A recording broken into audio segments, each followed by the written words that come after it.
সেই ছোট্টবেলায় বাবা চলে যাওয়ার পর মুন্নি আর ওর মা বড় কষ্টে দিন কাটায়।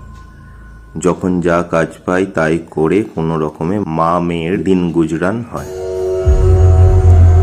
এর মধ্যে শরীর খারাপের জন্য কটা দিন কাজে যেতে না পারায় গরম ভাতটুকুও মেয়েটার মুখে তুলে দিতে পারেনি শিখা।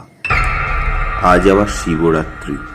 বাবা ভোলানাথকে মনে মনে স্মরণ করে কাকুতি জানায়, মেয়েটাকে যেন আজ একটু গরম ভাত দিতে পারি বাবা। আর ঠিক তখনই কিছু যেন মনে পড়ে তার।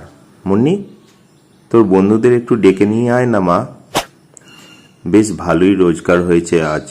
গ্রামের আঁচল জুড়ে ছড়ানো আকন্দ, ধূত্র, নীলকণ্ঠ ফুল তুলে নিয়ে এসেছিল মুন্নি আর ওর বন্ধুরা। সেই ফুল দিয়ে গাঁথা মালাগুলো চোখের নিমিষে বিক্রি হয়ে গিয়েছে। এই বোধহয় বাবার আশীর্বাদ।